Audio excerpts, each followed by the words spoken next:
So inside that, and that's not a nice color. I'm looking at this shaded area in here. And I believe it's likely to go from here, if it takes out this high, from here up to here.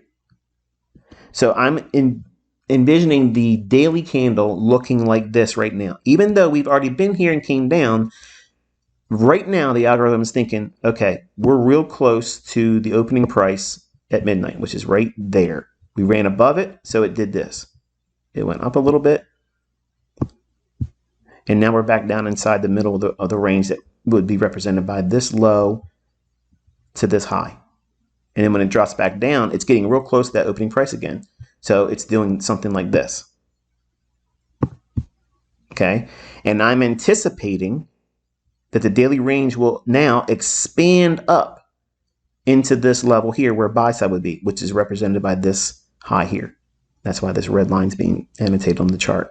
So I'm expecting price to keep gravitating higher, and that would be something like here, and then continuously gravitating towards that high like it's doing here. I'm not getting tricked into thinking it's going to go down. This level is way too clean.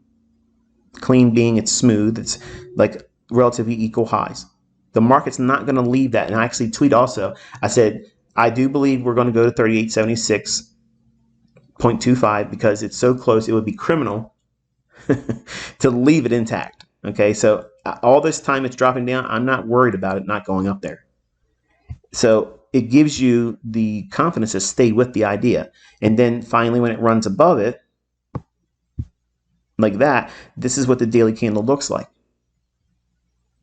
And I'm going to watch and see, does it keep digging into my next objective, which would be an old high at 38.85.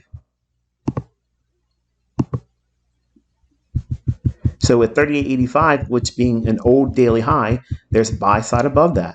Why do I know that? It's just the way it is. Large funds like to use previous day's highs and lows. So that liquidity is real. It's not theoretical. It's not something like you see on a DOM, a depth of market ladder, or something to that effect. That's why I'm not a fan of that, because those things can be spoofed. Fund managers are not pulling their orders in and out. Okay, they're placing them there. They're hard, and it's going to be what it is. It's going to run to them, and that's why that type of perspective on where liquidity is: old daily highs for buy stops, old daily low or lows for sell stops. And you can make a lot of money trading those types of pools of liquidity. They can act as targets, and they can act as a framework for entries. Okay, so as you can see, the market does in fact trade up to there as well, and I took a partial there, and then it left one contract on for 38.96.25. That level being the next draw, and you'll see a tweet. And the whole time it's doing this expansion up, higher, higher, higher.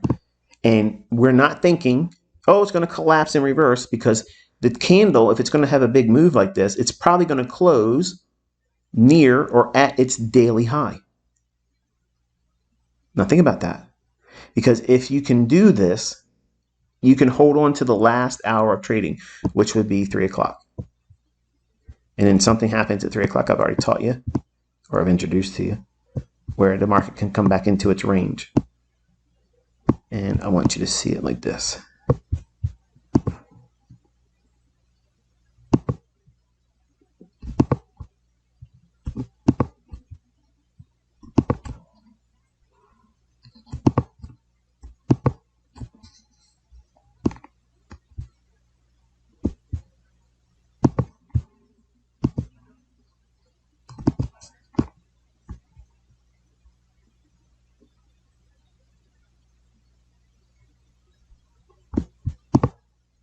Okay, so we can see that it goes up into that daily volume imbalance. Remember that orange rectangle I drew on the daily chart time frame? It goes right up into it. Look at the bodies of the candles respecting the top end of that. Then it drops back down into the low end of it, bounces around, hangs in there, and then leaves it. See that? And here is 3 o'clock, right there.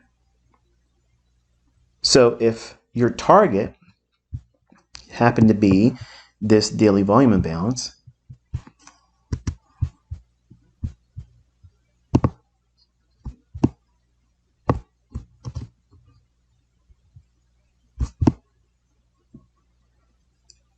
that could look like something like this.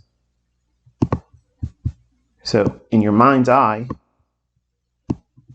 and tracking what the daily range would look like on a daily chart, I mean, you would obviously have a daily chart referred to throughout the day. That gives you the confidence to stay with the trade, because I get a lot of questions all the time. How do I stay in these trades? How do I not get shaken out of them? Because I'm thinking like this, because this is my concept of power 3. Power 3 is accumulation, manipulation, distribution. So accumulation, smart money's doing longs at that time. I didn't know for certain. I have to wait for 8:30 to come in, do the manipulation, and then it will tip its hand. And I just walked you through that based on the short-term high being broken and the inefficiency for the market to fill in that buy side and balance sell side inefficiency. So 38.14 was no longer a factor, and the tweets took your attention to, now we're going to look for 38.76 and a quarter, then we're going to look for 38.85, and then we're going to look for 38.96 and a quarter, and then unfolded like a script. So in my mind, I'm thinking this is the daily candle.